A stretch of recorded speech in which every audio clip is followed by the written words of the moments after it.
자, 마감 30분 전 포인트의 3개로 오늘장을 정리해보죠. 먼저 포인트 1.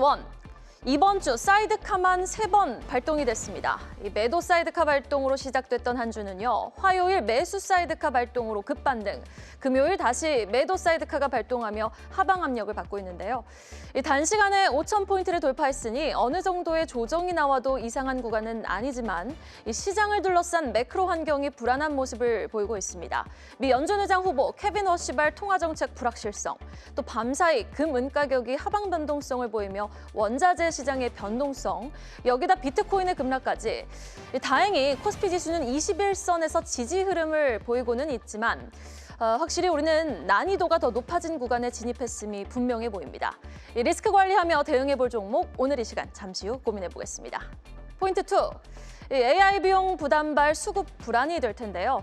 마이크로소프트, 구글, 아마존으로 이어진 공격적인 AI 인프라 투자 확대 소식. 이렇게 테크 기업들이 올해 캐펙스 투자 가이던스를 상향 조정하니 과연 AI로 수익화되는 시점은 언제가 될까라는 의구심이 글로벌 기술주 약세를 촉발했고요. 아마존은 예상치를 500억 달러나 더 상회한 실적을 발표했음에도 불구 지금 애프터마켓에서 주가 11% 넘게 빠지고 있습니다. 이렇게 이번 주 우리가 확인한 반도체 대형주를 중심으로 한 무차별적인 매도 양상. 사실 이 캐펙스 투자 확대는 우리 반도체 투톱 기업 삼성, SK에게는 분명한 호재거든요. 그럼에도 불구하고 이 매크로적인 환경이 확실한 안정세를 보이기 전까지는 우리도 이제 어느 정도 조심해야 되는 구간에 진입한 걸까요? 오늘도 외국인은 거래소에서 3조 원 이상의 매도 물량 던지고 있습니다. 자, 포인트 3. 6만 달러까지 터치한 추락하는 비트코인에도 주목해 보셔야겠습니다. 이 바닥을 잡지 못하고 크게 흔들리는 비트코인. 현재 가격은 6만 4,500달러대에서 거래되고 있는데요. 이 심리적 저항선인 7만 달러도 깨고 내려가 17개월 만에 최저 수준을 보이고 있는 상황. 트럼프 대통령 당선 이후 오른 상승분을 모두 반납한 건데 사실 은 가격도 어제 20% 가까이 하락하면서 이렇게 자산 시장의 최근 무차별적인 하락, 자산 간의 위험전이 현상, 과연 다음 주 설 전까지 이어질 수밖에 없는 건지, 그렇다면 지금 변동성 구간에서 우리가 취할 수 있는 최선의 전략은 어떤 전략이 될 수 있을지 한번 전문가들과 고민을 해봐야겠습니다. 양시장 마감을 향해 달려가고 있습니다. 이번 한 주 내내 여러분 피로도가 높으셨을 것 같습니다. 코스피도 변동성을 확대하면서 5,120포인트에서 출발했던 지수, 매도 사이드카가 발동하면서 4,899포인트까지 떨어지는 모습을 보였고요. 그래도 21선은 좀 지지해 내려는 모습을 보여주면서 삼성전자, SK하이닉스가 양봉 전환, 급락했던 두 종목이 가파르게 또 낙폭을 만회하면서 어느 정도 지수가 제한적인 하락세를 보이고 있습니다. 그럼에도 부진한 모습 1.4% 빠지면서 현재 이 시각 5,088포인트 터치하고 있습니다. 자, 코스닥 일중도 확인을 해보도록 하겠습니다. 코스피와 다를 게 없습니다. 1,048포인트까지 떨어졌던 지수는요. 그래도 정오 부근에서 낙폭을 많이 만회를 했었고 다시금 하방 압력을 받으면서 오후 2시 구간에선 또 흔들리는 모습을 보였습니다. 그러던 지수가 저점 대비 일부 낙폭을 만회하고는 있습니다만 여전히 부담스러운 수준입니다. 2.6% 급락하며 1,078포인트 터치하고 있습니다. 수급 보겠습니다. 자, 외국인의 셀코리아가 계속되고 있습니다. 오늘은요, 거래소에서 3조 2천억 원 넘게 매도 우위 기록하고 있고 다행히 기관이 매수로 전환을 해주네요. 8,100억 원 넘게 사자 포지션 구축한 기관. 반면 개인은 오늘도 강하게 또 러브콜을 외치고 있습니다. 2조 2천억 원 넘게 매수 우위를 기록하며 어제 역대급 매수량을 자랑했던 개인 다시 한번 조 단위, 2조 단위의 매수 우위를 외치고 있습니다. 한편 코스닥 시장에선 외국인은 사고, 기관은 팔고 있고요. 개인도 1,400억 원대 매수 우위 포지션 구축하고 있습니다. 자, 그리고 실적을 발표한 두 기업도 한번 살펴볼까요? 전력 쪽의 기업 두 기업 만나보겠습니다. HD현대일렉트릭 사상 최고 실적을 기록했음에도 불구하고 오늘 전반적인 시장이 투심 위축 현상을 보이자 여전히 낙폭 만회하지 못하고 있습니다. 3.7% 하락하고 있고요. 대한전손도 예상치 가이던스를 훨씬 웃돈 실적을 발표했음에도 불구하고 5.5%대의 하락세에 계속해서 하방 압력을 받고 있는 모습입니다.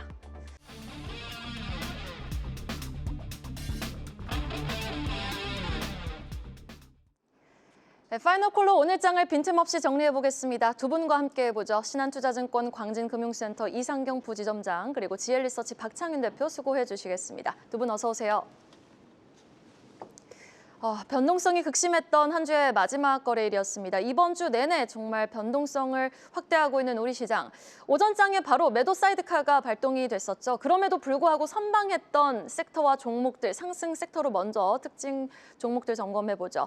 일단 배당 기대감에 이제 분기 말 플러스 여기에다가 이제 기말 배당 더블 모멘텀 받아가면서 은행 쪽에 오늘 강한 시세를 분출하고 있습니다. 그 안에서도 KB금융이 대장주로 특히 유독 더 급등하는 양상 보여주고 있고요. 모든 은행주, 금융 지주사가 강세를 보이는 건 아니지만 대표적인 세 종목 꼽아봤습니다. 그리고 반도체 장비 쪽도 시장 대비 선전하는 모습을 보여줬던 하루였습니다. 삼성전자, SK하이닉스도 대부분의 낙폭 다 만회하면서 지금 보합권까지 올라왔잖아요. 반도체 장비 쪽도 HBM을 필두로 원익 IPS, 유진테크 같이 사이즈가 큰 종목들이 시장 대비 시세를 내주면서 그래도 어느 정도의 낙폭을 만회한 그림을 그려줬습니다. 우주항공 쪽 스페이스 엑스모멘텀 유효한 쪽도 오늘 테마성으로 강하게 또 에너지를 분출하고 있는데요. 스피어, HVM, 미래에셋 벤처투자 대표 상승 종목으로 꼽았습니다. 반면 대부분의 시총 상위주 오늘 하락세를 보이고 있습니다. 고로 오전장에서는 하락했던 대형주에 집중해 보겠습니다. 대한민국 탑 반도체, 방산, 전력주, 펀더멘털은 여러분 아무 이상이 없습니다. 고로 오늘의 변동성을 전략으로 이용해보기 위해서는 우리가 수급적인 측면에 좀 집중을 해봐야 될 것 같습니다. 1월 말부터 어제까지 외국인은 코스피 시장에서 무려 13조 원에 달하는 금액을 매도했고요. 기관은 3조 원을 매도, 이 두 주체의 매도 물량 개인이 오롯이 받아내줬습니다. 이 의미인즉슨 코스피가 5,000포인트 넘어가니 기관과 외국인은 팔고 개인은 사고 있다는 거거든요. 글로벌리 지금 자산시장 움직임도 심상치 않습니다. 1월 중순부터 유럽 증시 꺾이기 시작했죠. 비트코인 추락 그리고 금, 은 가격의 변동성도 극심해지는 이때 우리는 어느 정도 좀 리스크 관리가 필요한 시점인지 아니면 하락시마다 매수 기회로 봄직한지 워낙 이상영 차장님은 우리 증시 우상향으로 잘 뻗어나갈 수 있을 거라고 긍정적으로 말씀해 주셨잖아요. 네. 지금 이 구간에선 어떤 대응 전략이 최선일까요? 사실은 지금처럼 변동성이 좀 극대화되는 시장에서는 대응을 하지 않는 게 가장 좋은 대응을 할 수 있는 방법인데요. 하루 200포인트 오르고 하루 200포인트 빠지는 시장에서 저점 매수라든지 고점 매도에 대한 부분들을 고민하는 것보다는 조금 한 발짝 떨어져서 가격 조정이나 기간 조정이 좀 마무리되는 시점에서 의사결정을 하면 될 것 같고요. 아마 긍정적인 부분은 작년 말부터 올해까지 증권사에서 가장 많이 판매한 금융상품이 자문형 랩, 그중에서도 5% 달성을 하면 차익을 실현하는 랩 어카운트인데 최근에 이런 부분들이 작년부터 올해까지 한 9차까지 상한이 됐거든요. 그럼 누적 수익률로 45%를 기록을 했다는 거고 이런 자금들이 나가는 게 아니라 추가적으로 다시 또 재투자가 되는 시점이 있어요. 그러면 이걸 운영하는 기관 입장에서는 달성을 하기 위해서 집중력 있는 종목에 대한 집중도를 가져가고 재차 매수를 통해서 달성에 대한 부분들을 실현을 하는데 올해 삼성전자 화이닉스 기준으로 영업이익률이 300조를 바라보고 있는 시장이잖아요. 그럼 제가 연초에 지수 7,000을 말씀드린 근거는 대만하고 일본에 비견을 해서 올해 올라오는 ROE 숫자 부분들이 좀 아직 반영이 덜 된 시장 흐름이고 5,000선에 가까워진 이 부분에서는 하이닉스와 삼성전자 기준으로는 2분기, 3분기가 가장 좋은 터닝 포인트가 나오는 시점이거든요. 즉, 이 말은 즉슨 4분기가 가장 안 좋은 구간인데 보여줬던 결과가 굉장히 좀 엑셀런트 했고요. 네. 2분기, 3분기까지 좀 좋은 흐름들이 이어진다라고 보면 충분히 지금부터는 접근이 가능한 지수대인데 다만 5천이라는 숫자를 앞두고 과감하게 결정보다는 조금 관망을 하는 흐름들이 좀 이어지는 것 같아요. 전일 미국 시장에서 반도체 업종에 대한 부분들이 강한 조정이 나왔는데 여러 가지 좀 근거가 있죠. 대신에 신용이나 대출 부분들이 가득 찼다. 그렇기 때문에 좀 조심해야 된다라는 근거는 전 좀 생각이 좀 다른데요. 어떤 이유가 있냐면 기본적으로 증권사 같은 경우에는 전체 신용 여신에 대한 부분들을 85%에서 80%를 유지하고 있어요. 그러면 예전에 비해서 계좌 부분들이 좀 커지고 대출을 쓸 수 있는 여력이 좀 커졌기 때문에 즉 파이가 커지면서 나머지 15%를 빠르게 채우거든요. 그러면은 이게 다 차서 매도로 이어질 것이다라고 이어지는 부분보다는 상대적으로 빠르게 올라왔기 때문에 여기서는 추가적인 여력이 제한적이다라고 봐야 되는 그런 흐름이 있습니다. 그렇기 때문에 신용이나 대출을 쓰는 개인 계좌가 엄청나게 많은 계좌는 아니기 때문에 상대적으로는 여러 가지 언론상에서 주가에 대한 부담이 이렇게 있다라고 하는데 저는 좀 생각이 좀 다르다라고 좀 보고 있습니다. 네, 알겠습니다. 일단 지금 구간에서는 어느 정도 변동성을 감내해야 되는 구간이니 좀 지켜보는 태도가 필요하고, 그러나 중장기적으로 봤을 때는 여전히 좀 매력적인 섹터가 반도체이다 보니 하락시마다 매수 관점 유효한 건 사실이다라는 네. 말씀으로 좀 정리를 해주셨습니다. 오전장 특징 섹터 정리해봤고요. 오후장으로 넘어가 보도록 하겠습니다. 개별주로 상승 종목들을 좀 꼽아봤습니다. 넷마블 이제 호실적에 급등하면서 오늘 급락장에서도 선전하는 모습 특징적으로 포착이 됐었고요. 하나솔루션 같은 경우는 실적이 아주 부진했죠. 그럼에도 불구하고 올해는 좀 펀더멘털리 개선될 수 있을 것이다라는 긍정의 목소리가 나오면서 실적도 희비가 극명하게 엇갈렸지만 주가는 나란히 또 급등하고 있어서 특징적인 장면으로 포착해봤습니다. 삼표 시멘트 오늘 거래가 재개되면서 성수동 부지 자산주로 또 부각이 되고 있죠. 상한가 진입에 장중에 성공을 했습니다. 반도체 장비 쪽 오후 들어서도 시세 유지해주고 있습니다. 대표 주자들이죠. 원익 IPS, 유진테크, 테스, 일제히 동반 강세를 보이고 있고 스페이스 X를 넘어서 이제 우주항공 쪽 LK 삼양, 컨텍, 인텔리안테크까지 오늘은 지수 대비 선전하고 있어서 상승 종목으로 묶어봤습니다. 남북 경협주들도 테마성으로 이제 뉴스에 따라서 강한 시세를 또 내주면서 코데즈 컴파인 상한가, 일신석재도 급등, 아난티도 오후장 들어서 갑자기 이제 시세를 분출하는 모양을 나타냈습니다. 오후장에서의 질문은요. 하나솔루션을 한번 향해 보도록 하겠습니다. 4분기 아주 어마무시한 적자를 기록을 했습니다. 예상치를 훨씬 밑도는 무려 4,700억 원대 적자를 기록했는데요. 그럼에도 불구하고 주가는 어떻죠? 4거래일 연속 급등하고 있습니다. 오늘도 초급등 양상을 보이고 있는데 올해부터는 미국 통관 이슈가 해소되니 당장 1분기부터는 판매량이 전분기 대비 폭증할 거라고 해요. 그런데 주가 급등의 동력이 아주 세게 되어주는 쪽은 바로 북미 에너지 사업 기대감이 되겠습니다. 하나큐셀이 LG엔솔과 손을 잡고 ESS 배터리 공급 계약을 체결하자 이제 하나솔루션의 사업 구조가 단순 태양광 중심에서 발전, 저장, 공급으로 이어지는 통합 에너지 모델로 전환되고 있다라는 신호로 시장은 해석하고 있는 모양새인데 그런데 사실 너무 단기간 내에 급등을 해서 테마성으로만 접근이 유효한 건지 아니면 펀더멘털리 좀 개선될 확률이 높은 건지 이 부분이 가장 궁금합니다. 박 대표님. 펀더멘털이 개선이 될 수 있다고는 하지만 아무래도 정부 정책의 입김에 따라서 급등 급락이 계속해서 반복이 될 수가 있기 때문에 이런 부분에 따른 변동성은 유의할 필요가 있을 것 같습니다. 작년에도 하나솔루션이 1분기 실적 발표 이후에 미국 내에서 나타날 수 있는 이런 가정용 태양광 패널 관련된 발전 사업자로서의 역할 이 부분이 부각이 되면서 그때 급등하는 모습이 나타났다가요. 2분기에 이러한 부분이 미국 내에서 보조금 이런 것들이 좀 일부 줄어드는 모습이 나타나다 보니까 갑자기 또 급락하는 모습이 나타나는 등 전반적으로 크게 흔들리는 모습이 정부 정책에 따라서 항상 나타났었습니다.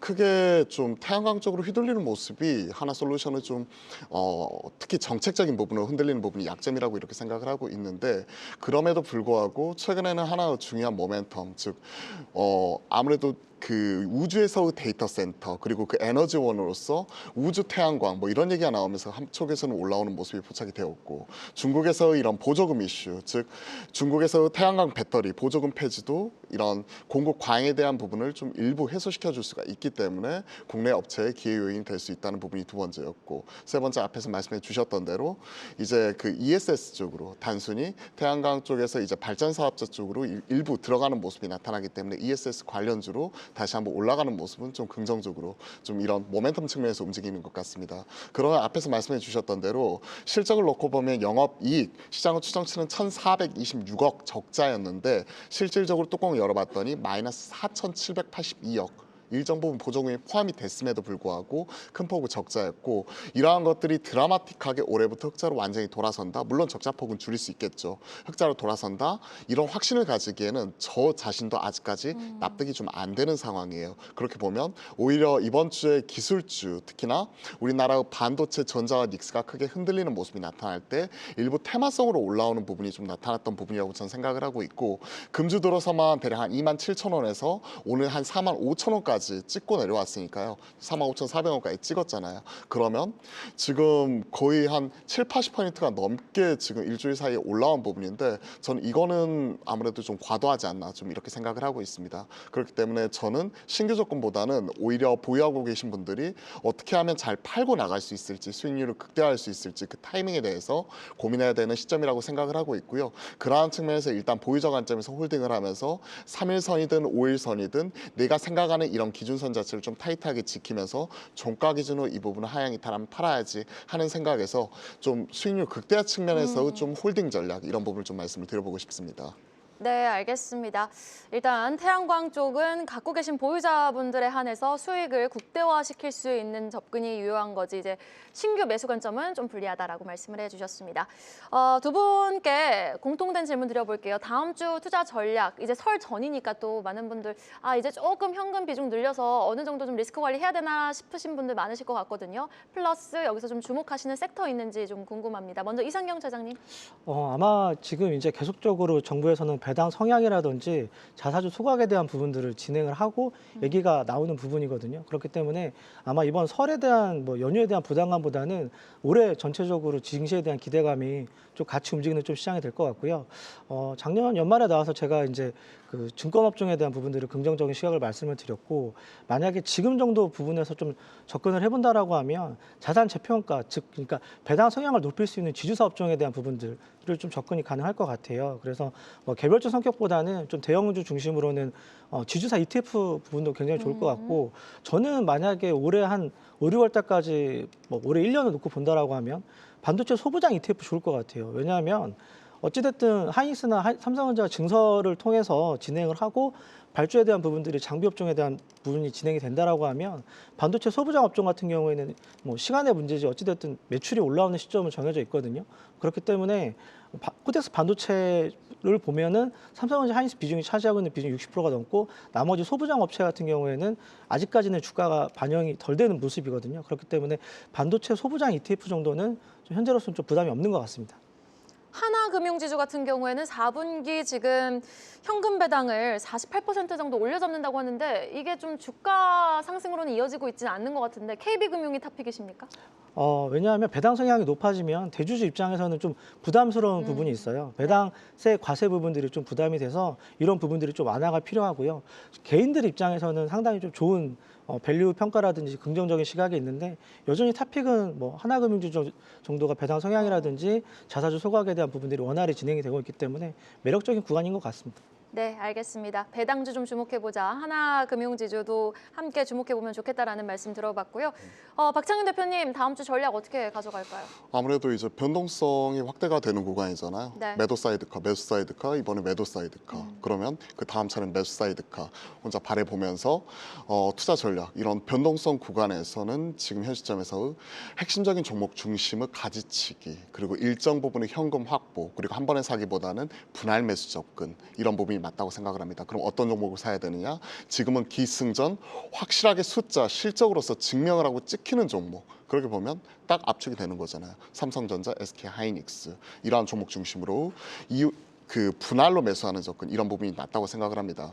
저도 오늘 그 저희 아이들 좀 사주려고 그 사실 용돈 이렇게 모아가지고 어제 이제 100만 원씩을 입금을 받았거든요. 네. 그래가지고 오늘 이제 아까 하이닉스가 한 6%까지 밀렸었고 삼성전자도 마찬가지 밀릴 때 삼성전자, SK하이닉스 사주려고 100만 원 가지고 할 수 있는 거 딱 봤더니 SK하이닉스 한 주, 삼성전자 한 주씩밖에 못 사주더라고요. 네, 그래서 지금 일단 삼성전자는 가격대가. 사줬고 하이닉스는 다시 한번 갑자기 급등하는 바람에 다시 한번 매수 타이밍을 노리고 있는데 저 이렇게 생각합니다. 2월 한 달 동안 이런 변동성 구간에서는 본인만의 기준선을 정하는 게 좋을 것 같아요. 과거 같은 경우에는 보통 2에서 3% 정도, 특히 삼성전자가 2, 3% 떨어지면 지수가 한 1, 2% 빠지기 때문에 그러한 구간에서 이제 분할로 모아가는 접근이었다면 최근 같은 변동성 구간에서는 5, 6%씩 빠져버리거든요. 그렇기 때문에 저 이렇게 생각을 합니다. 삼성전자나 SK하이닉스가 하루에 5에서 6% 정도 빠지는 내 기준선에 딱 걸리는 날 분할로 조금씩 모아가자. 내가 1,000만 원이 있으면 100만 원씩 나누어 가지고 삼성전자, SK 하이닉스 한 주 한 주씩 하게 되면 한 100만 원 정도 되잖아요. 그러한 것들을 분할로 5에서 6% 정도 빠질 때마다 모아가자. 그러면 1,000만 원 다 안 써도 괜찮습니다. 한 2, 300 정도 써가지고 이렇게 모아가다가 갑자기 급등 나오게 되면 나머지는 다음 차례를 기다리면서 땡큐하면서 기다리면 되는 거고, 만약에 계속해서 떨어져가지고 조정이 나오게 된다면 그거를 이제 향후에 오랜 기간 동안에 좀 여유를 가지면서 접근할 수 있는 거죠. 우리가 통상적으로 얘기하고 있는 조정 구간 이런 부분은 짧게는 2, 3주, 길게는 2, 3개월이거든요. 그럼 만약에 1,000만 원을 가지고 삼성전자, SK 하이닉스 한 주씩 100만 원씩 이렇게 쓰게 된다면 앞으로 10번 살 수 있는 기회가 있는 부분이잖아요. 그러면 하루에 5에서 6% 빠진다는 얘기는 지수가 이렇게 매도 사이드카 걸릴 정도로 크게 흔들린다는 부분인데, 앞으로 2, 3개월 동안 한 10번 정도 기회를 가지고 좀 마음의 여유를 가지고 접근해 보는 게 좋지 않을까, 저는 이렇게 생각을 합니다. 그렇기 때문에 다음 주 전략이기도 하지만 2월 달 그리고 앞으로 만약에 조정 구간이 조금 더 이어진다고 하더라도 내 마음속에 여유를 가지면서 확실하게 숫자가 찍히는 종목, 그리고 가장 주도가 되는 종목을 분할로 살 수 있는 분할 매수 접근, 이 부분이 좀 유리하지 않을까, 저는 이렇게 생각을 하기 때문에 관련된 전략 말씀드리겠습니다. 네, 삼성전자와 SK하이닉스가 크게 흔들릴 때마다 매수 관점으로 지켜보고 대응을 해보는 것이 조금씩 사서 분할 매수 접근으로 공략해보는 것이 현 시점에서는 최선의 전략이 되겠다라고 말씀해 주셨습니다. 자, 3시 22분입니다. 동시호가 상황으로 진입을 해보도록 하겠습니다. 어제 거래소에서 외국인의 역대급 매도 규모가 확인이 됐는데, 오늘도 외국인은 3조 3천억 원 넘게 매도 우위를 기록하면서 코스피는 1% 하락 마감 예상, 그래도 5,110선까지 올라왔습니다. 낙폭 많이 만회했고요. 코스닥은 2.5% 하락 마감 예상되고 있습니다. 좀 전에 파이널컬에서 한화솔루션을 박창윤 대표님께 여쭤봤는데, 반도체 소부장 관심 가져보자라고 말씀해 주신 이상경 차장님께 한화 비전에 대해서 한번 여쭤보고 싶습니다. 오늘 또 수급이 들어오면서 지금 70원더 대량 공급의 사상 최대 실적 전망한다라는 리포트도 나왔거든요. 네. 어떻게 보세요? 굉장히 좋게 보고 있는 기업이고요. 네. 뭐 어찌됐든 하니스 향 같은 경우에는 한미반도체 중심으로 밑에 소부장 기업들이 같이 움직이는 흐름이었고, 최근에 이제 뭐 하나비전 같은 경우에는 삼성향에 대한 부분들이 좀 구체적으로 얘기가 되고 있고, 새롭게 나오는 숫자가 찍히는 이제 시간이기 때문에 종목에 대한 부분 같은 경우는 긍정적으로 접근이 가능하다라고 보고 있습니다. 그리고 하나그룹 같은 경우에는 과거에 업종에 대한 비중을 소위 말해서 수직 결합을 시켰을 때 종목에 대한 부분들을 충분히 M&A를 통해서 확보했던 이런 계열사 흐름들이 있거든요. 그렇기 때문에 주가가 업종이 좋아진다라고 하면 그런 부분들이 좀 같이 움직이면서 하나그룹 같은 경우에는 좀 좋은 흐름을 좀 이어진다라고 좀 보고 있고요. 하나비전 같은 경우에도 그런 관점에서 본다라고 하면 오늘 반등은 좀 의미가 있는 것 같고요. 주가 같은 경우에는 앞선에 말씀드린 대로 소부장 업체 같은 경우에는 올해 워낙 좀 좋은 빅사이클의 초입이기 때문에 긍정적으로 접근이 가능하다라고 보고 있습니다. 네, 알겠습니다. 한화 비전도 장비주 안에서 대표 종목으로 꼽아볼 수 있다. 긍정적으로 지켜보자라고 말씀해 주셨고, 무엇보다도 반도체 소부장 ETF 한번 공략해보는 것도 좋은 방법이겠다라고 좀 전에 말씀을 해주셨습니다. 자, 그리고 박창윤 대표님께는 오늘 넷마블을 해보니까 다음 주 또 실적 발표와 동시에 좀 슈팅이 나올 수 있을 만한 종목을 미리 선별해보는 것도 좋은 방법이 될 수 있을 것 같은데, 뭐 하이브라든지 굵직한 기업들이 이제 다음 주 실적 발표를 예고하고 있는 상황입니다. 워낙 이제 AI 수익화 우려가 불거진 시장이다 보니 숫자가 증명하는 쪽에 우리가 미리 좀 리스크 관리를 해놔도 좋을 것 같은데, 어떤 종목 조금 미리 대피처로 생각해보면 좋을까요? 확실하게 숫자가 찍히는 종목 무엇이 있을까? 다음 주 월요일 날 실적 발표한 기업이 HD현대중공업, 네, 조선주 대표주이고 하나 에어로스페이스, 마찬가지 다음 주 월요일 날 실적 발표 예상이 맞습니다. 되고 있습니다. 이 두 기업 같은 경우가 저는 좋다고 생각을 해요. 즉 확실하게 실적이 찍히는 종목, 그리고 확실한 수주 베이스로 올라올 수 있는 종목, 이러한 부분이 하나 좀 도피처가 될 수 있지 않을까, 그렇게 생각을 합니다. 기존의 주도 섹터, 반도체, 테크 이러한 종목들이 흔들릴 때, 과거에는 시속 게임처럼 기존의 주도 섹터였던 조선, 방산, 원전 이러한 쪽이 올라오는 모습이 좀 나타났었기 때문에, 오히려 이제 테크가 흔들리는 모습이 나타나게 되면 확실하게 수주 베이스 그리고 실적이 뒷받침되는 방산과 조선, 대표적인 종목인 HD현대중공업, 하나 에어로스페이스 이러한 종목이 좀 더 유리하지 않을까, 이렇게 생각을 합니다.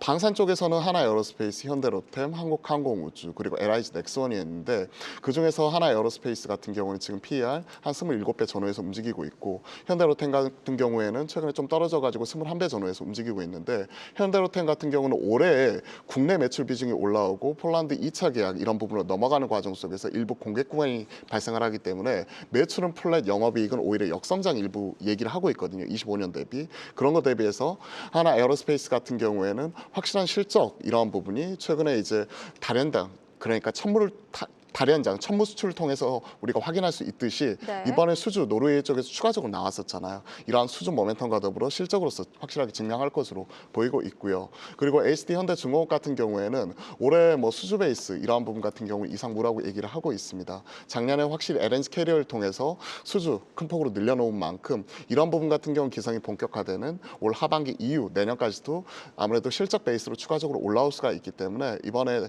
월요일 날 실적과 더불어서 그에 따른 컨퍼런스 콜을 통한 향후 올해 수주 전망 이런 부분을 확인하면서 좀 따라갈 수 있지 않을까 이렇게 생각을 합니다. 그렇기 때문에 실적 베이스로는 HD 현대중공업과 하나 에어로스페이스 이 두 종목도 우리가 체크해보자라고 말씀드려보겠습니다. 월요일입니다. 한화 에어로스페이스, HD 현대중공업, HD 한국조선해양이 실적 발표를 예고한 만큼 주가 추이 지켜보시죠.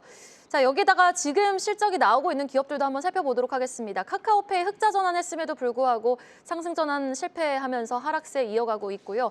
여기에다가 DLENC도 실적을 발표했습니다. 전년 동기 대비 부진한 실적을 발표했는데 1%대 하락세를 보이고 있고 HD 현대일렉트릭 그동안의 주도주였습니다. 네. 실적도 너무 좋았어요. 사상 최고였는데 네. 시장이 하락해서일까요? 왜 주가 반응이 뜨뜻미지근하죠? 오늘 새벽에 블룸에너지 실적 발표하고 시간에 더 좋은 흐름 보여주고 있고요. 네. ESS 관련돼 가지고는 시장이 이제 개화된다라고 좀 봐야 될 것 같고 전력은 국내가 주도하는 게 아니라 미국을 중심으로 계속적으로 수주 부분들이 가져가고 있거든요. 다만 작년 4분기부터 이런 수주 부분들이 없다니 상향이 되냐라고 하는 관점에서는 추가적으로 좀 시간이 조금 필요하다고 보고요. 수출 데이터를 가지고 주가에 대한 부분이 접근이 충분히 가능한데 오늘 같은 경우에는 아마 전체적으로 지수 흐름이 밀리면서 프로그램 매도 부분들이 반영이 되면서 좀 약세를 띄고 있는데 아마 다음 주에 오늘 실적을 가지고 좋은 레포트 부분들이 나오면서 주가 방향성을 좀 잡아줄 수 있다고 저는 보고 있기 때문에 현재 같은 경우에는 눌림목 구간에서 충분히 매수 관점이 가능하다라고 보고 있습니다. 전력 3사 중에는 LS 일렉트릭이 최근 좀 가파르게 올라왔는데 어떤 종목 탑픽으로 보세요?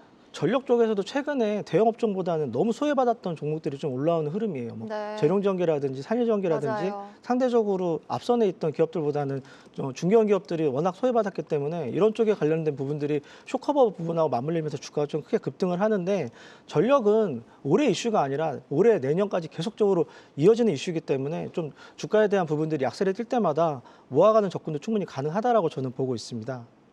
네, 알겠습니다. 그 기존 주도주보다는 조금 소외받았던 쪽 집중해보면 또 좋을 것 같다라고 말씀해 주신 거죠. 네, 근데 인프라 쪽에서는 사실은 제가 지난번에 한번 말씀드렸는데 한국전력이 현실적으로는 가장 좋은 대안이고 여러 가지 이슈가 부분들이 맞물리면 가격 전가가 충분히 가능한 시점이고 주가가 워낙 좀 싸기 때문에 전력 쪽에서는 변압기 쪽에 대한 부분도 충분히 매력이 있지만 한국전력 같은 경우도 충분히 접근이 가능하다라고 저는 보고 있습니다. 한국전력 말씀해 주셨습니다. 짧게 여쭤볼게요. 다음 주 하이브 실적 발표 앞두고 있는데 BTS 이야기 계속 들려오고 있어요. 엔터주도 다음 주는 조금 결이 달라질 수 있을까요? 아니면 좀 더 기다려야 되나요? 하이브 올해 실적 추정치 5,600억 그리고 PER 자체가 지금 한 40배 이상까지도 지금 바라보고 있는 이러한 상황이기 때문에 하이브 같은 경우 3분기 실적은 그렇게 좋을 거라고 누구도 뭐 예상을 하지는 않고 있는 것 같습니다. 그럼에도 불구하고 올해 실적 전망치, 밸류에이션 업사이드 이런 거 보면 지금 사야 된다 이렇게 생각을 하고 있습니다. 금요일 마감 시황입니다. 거센 조정으로 출렁이고 있는 한국 증시입니다. 코스피는 오전 한때 5,000선을 내주기도 했는데요. 월요일 이후 나흘 만에 내도 사이드카가 발동됐습니다. 이번 주 월요일부터 금요일까지 변동성이 커졌던 롤러코스터 장세였습니다. 오늘장 한마디로 정리해보시면 외인과 개인 수급전 대형주 몸살인데요. 말 그대로 외인과 개인이 수급에서 줄다리기를 하고 있습니다. 외인이 팔아낸 물량을 개인은 지지 않고 담았고요. 오늘은 거래소에서 기관도 매수에 동참했습니다. 수급전의 대형주는 주가 등락을 거듭하면서 몸살을 앓았는데요. 오늘장 증시 흐름과 특징 섹터 함께 살펴보시죠. 코스피는 장 초반부터 낙폭을 줄여냈습니다. 오전에는 5,000선을 잠시 내주기도 했는데요. 코스닥은 낙폭을 회복하지 못하고 마감했습니다. 장 초반엔 환율이 1,470원대까지 오르면서 환율도 우리 시장에 부담으로 작용했는데요. 양지수 일중통에 함께 보시죠. 코스피 일정부터 보시면 오전장에는 5천선 아래로 떨어졌지만 하락폭을 이내 줄여 나갔습니다. 현재는 1.4% 하락하면서 5천선 지켜주면서 5,089선으로 마감했습니다. 코스닥 일정도 보시죠. 코스닥 오전장에 반등에 나서나 싶었지만요. 다시 지수에 힘이 빠졌습니다. 오후장에서도 코스닥은 하락폭을 더 키워갔는데요. 현재 2.4% 하락하면서 1,080선으로 마감했습니다. 오늘 장 특징적이었던 주요 섹터 4가지 함께 정리해보시죠. 첫 번째 섹터 금융입니다. KB금융과 신한지주가 호실적을 발표했습니다. 두 기업 모두 사상 최대 실적을 달성했는데요. 특히 KB금융 오늘장에서 단연 주목을 받았죠. 대출 증가와 이자 이익 확대 그리고 증시 호황까지 여러 요인들이 실적에 반영됐는데요. KB금융과 신한지주가 주주 환원 차원의 배당 계획을 발표하면서 금융주의 배당 매력에도 부각이 됐습니다. 금융주 주가 보시면 KB금융 이렇게 약세장 안에서도 견조한 상승 지켜냈습니다. 7% 상승으로 마감했고요. IM금융지주도 4.6%, BNK금융지주 3.8% 상승하면서 마감을 했습니다. 신한지주는 2.9% 상승으로 마감했네요. 두 번째 섹터 보이시죠? 두 번째 상승 섹터는 스페이스X였습니다. XAY와 합병한 후 또 한 번 스페이스X에 대한 기대감이 부각됐는데요. 스페이스X가 올해 상장을 앞두고 주가 조기 부양에 나섰다는 보도가 나왔습니다. 상장 후에 대기 없이 바로 나스닥 100 등 주요 지수에 편입하려는 시도라는 분석인데요. 스페이스X가 현재 우리 돈으로 약 1,157조의 기업 가치를 인정받고 있죠. 오늘장 스페이스X 관련 종목들이 일제히 주목을 받았습니다. 관련주 주가 보시면 약세장 안에서도 스피어는 상한가에 도달했습니다. LK 삼양도 상한가 도달하면서 마감, 나노팀은 12.5%, 컨택과 HBM도 10% 넘는 상승세 시연해내면서 마감을 했습니다. 다음은 하락하는 섹터 보시죠. 하락하는 섹터 대형주 전반이었습니다. 개인과 외국인의 수급 공방전에 대형주의 주가가 몸살을 앓았는데요. 코스피 시총 상위주 내에서 KB금융을 제외하고 일제히 모두 파란불을 켰습니다. 반도체 투톱은 장 초반 거센 하락이 나왔고요. 현재 주가 보시면 두 종목 모두 보합권까지는 올라왔습니다. 삼성전자 0.4% 하락, SK하이닉스 0.3% 하락으로 장을 마쳤는데요. 하지만 나머지 코스피 시총 상위 종목도 낙폭이 큽니다. 현대차도 4% 가까운 하락세 보이면서 마감을 했는데요. 현재 4.2% 하락, LG에너지솔루션도 2.5% 하락으로 장을 마쳤습니다. 코스닥 시총 상위 종목도 보시면 또 일제히 하락으로 마감을 했는데요. 특히 에코프로와 에코프로 BM 하락이 거셌습니다. 두 종목 모두 6%대 하락으로 마감했고요. 알테오젠도 4% 넘게 하락하면서 장을 마쳤습니다. 마지막 섹터 보시죠. 바이오입니다. 코스닥 시장에서 하락률 상위 대부분을 바이오주가 차지했는데요. 위고비 알약과 동일 성분인 저가형 조제 제품이 출시된다라는 소식 전해졌습니다. 이 소식에 글로벌 비만 치료제 시장의 제약사 주가가 일제히 하락했는데요. 노보노디스크와 일라일릴리 주가 하락을 면치 못했습니다. 저가형 제품이 출시되면 비만 치료제 가격이 떨어질 것으로 전망되기 때문인데요. 우리 증시에서도 비만 치료제 관련주의 주가 하락세를 면하지 못했습니다. 특히 D&D 파마텍 하락이 매우 컸고요. 9.6% 하락으로 마감, 올릭스와 큐라티스도 7% 넘게 하락하면서 장 마쳤습니다. 개인과 외인의 수급 공방에 미국발 충격 여파까지 변동성이 확대된 주간이었습니다. 피로도가 높은 증시가 이어진 한 주였는데요. 이어지는 분석 통해 증시 대응 방안도 함께해 주시죠. 금요일장 마감 시황이었습니다.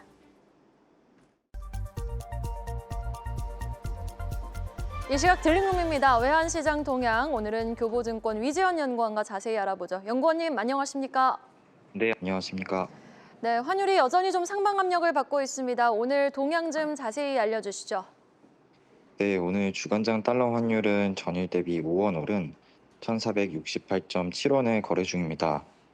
오늘은 글로벌 자산시장 자금 이탈에 따른 외국인 수급에 영향받아 상승한 모습입니다. 최근 미국 AI 기술주 전반에 공포 심리가 확산됐습니다. 주식과 가상자산 등 전반적인 위험자산의 매도 압력이 강해졌고 위험통화로 분류된 원화도 동반 약세를 보였습니다.